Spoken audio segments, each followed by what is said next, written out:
I don't think I've seen a club drop more in price in the space of 1 year. Especially in the right hands for the right person, it's quite a good club.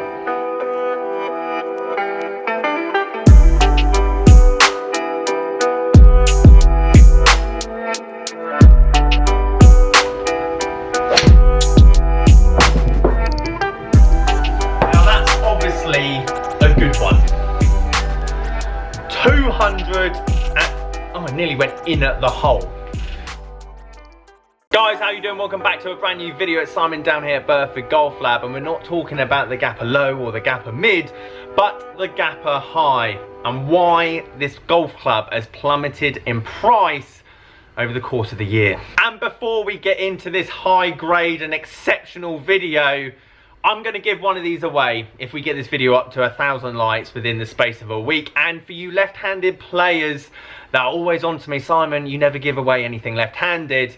All you have to do to enter this is leave this video a like, subscribe if you are new, and comment what spec you would like, right or left-handed, what flex and what loft, specifically for the GAPR High. Before we get into the actual testing of this hybrid, I do want to talk about why it hasn't done well in the market this year, even though it's quite a good product. Why have people not chosen to put this in the bag? And why is it now that so many pro shops and businesses are left with an abundance of this hybrid in stock, to the point that I'm seeing you can get this brand new online for £99. I saw one on FaceBay for £70. You can't even give them away. Number one, it's in between. It's too specific.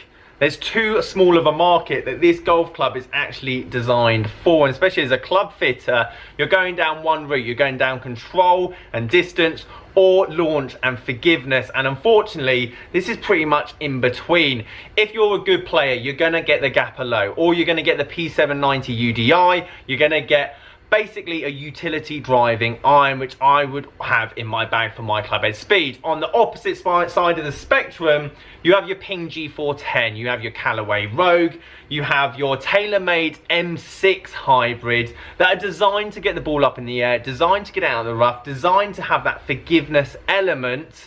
And there's just too fewer people that would have this custom built into their bag. Number two, it's a standalone golf club. If you have an M6 driver, you want an M6 fairway and M6 hybrid. If you have M6 irons, you want an M6 hybrid. Even if this produced better numbers, you can't get past the fact of looks, feel, and just general unity. Number three, looks. It's not everyone's cup of tea. It's a bit out there. And unfortunately, as a club fitter, no matter how good the numbers are on the screen, you're always going to go with someone that feels more confident standing over the ball with a club that they like the look of and like the feel of. And if they don't even want to put it in their hands, it's very difficult to fit it for someone. Number four, it's got to compete with the other two. Not only is this a very specific club for a very specific person, it's actually got to compete with two other clubs in its range, the mid and the low. And because the other two look better, you're easily persuaded to go down that route because it looks like a driving iron. Neither of them are driving irons. They're basically hybrids, but they look like driving irons. It's very much similar why the P790 has been the #1 selling iron for the last 2 years for Taylormade. They've basically changed the game when it comes to forgiving, high power launching irons. That's exactly what the mid and low have done. They give you that feel and look of having a player's club, but at the same time having that forgiveness. And when you've got to choose between this and the other two, even if this was to produce better numbers, 9 times out of 10 they're going to want to go down the mid or low range. And number five, to sum up all the last 4 points, the price tag at $219 when this first came out, potentially $229, I can't quite remember, is a very high price tag to pay for one standalone golf club that doesn't match the rest of your set. So at this point you're probably saying, Simon, why do I even want this club even if you're going to give it away? Well, let's hit a few shots with it and I'll explain exactly what this club is good for. So I'm going to hit a few shots in the background. I'm going to talk to you guys about who I think this club is for and what are the pros with it. What are the bonuses? What is this club actually good at? Now I've got the 3, I've lofted it down, it's got a stiff shaft in it. I've set myself about 250 yards from the flag, which is what I would expect to get from this club. So let's hit a few. Bit blocky, bit right. Now, in my mind's eye, when I look at this golf club, I envisage a linked player. A linked player that's been playing the game for some time.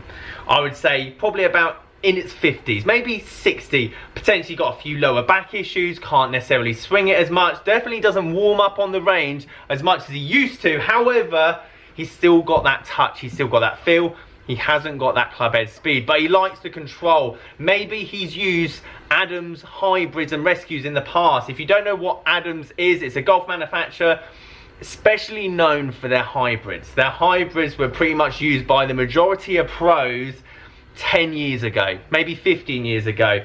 That's what I envisage when I see this club. It's small, it's not that forgiving, but it's going to get that launch that you might want, as well as give you that kind of control and shot shaping ability you might still want from your game.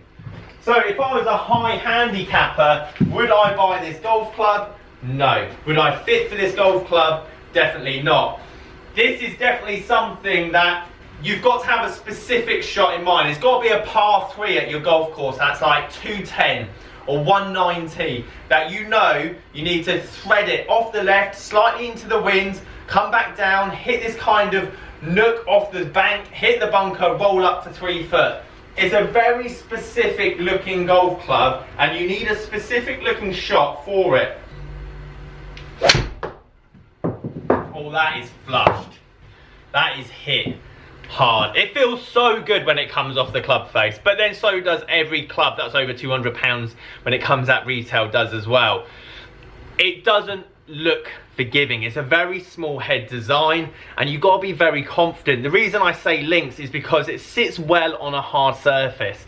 A lot of hybrids nowadays aren't even hybrids, they're like woods. They like sit off the ground by about ½ an inch, mainly to give you that bounce and forgiveness when you do hit off wet surfaces or out the rough, so on and so forth. Whereas this just sits nicely. I could play this off a cart path, but that's not for everyone. And you might be going, Simon, I don't play it at a links golf course, and Simon, I'm not 55 and been playing the golf for 40 years and have bad back problems. Well, that's why you probably haven't bought this club. Okay, so we're going to start ramping it up. I want to hit one hard. I want to see how high this thing goes when I do hit it with a bit of ball speed. Potentially, what's our highest so far? 153. Let's get a 160. That's a bit hooky, but that was hit hard. Landing at about 260, running out to about 277. 165 ball speed. That's pretty high. At the same time, this is why, again, I keep talking about it's such a niche club. I'm always going to want a driving iron. I'm potentially going to want this in 30 years time once my back's given out from all the long drive practice. But at the moment, I like the idea of sitting down a nice blade and flushing a 2-iron, not very often that is, but flushing a 2-iron and hitting it 250, 260, low ball flight under the wind. If I tried to do that with this, it's going to launch too high, it's going to get kept up in the wind, it's going to go a bit all over the place. So you've got to have a very specific club head speed and a particular set of skills to use one of these. Okay, last one, let's max it out, long drive style. 165 is the highest ball speed so far. Let's see if we can get to 170. Let's see how far this goes. Unfortunately, the harder I hit it, I do feel the less it's going to go because of the spin. Right. And that is hit. Again, it's going to go too high. But that's what you want from it. It's a hybrid. You want it to stop short. What ball speed did we hit? 168 ball speed. That's quite good for a hybrid, I'm not going to lie. So guys, there you have it. The GAPR High. why it's come down in so much in terms of price, but why I think it's a great club and a pretty good bargain for you to actually put in the bag this year. Guys, if you want to win it, obviously leave a comment down below. Subscribe if you are new. Leave this video a like. As I say, if we get to 1,000 by the end of the week, I'll give one of these away. See you later.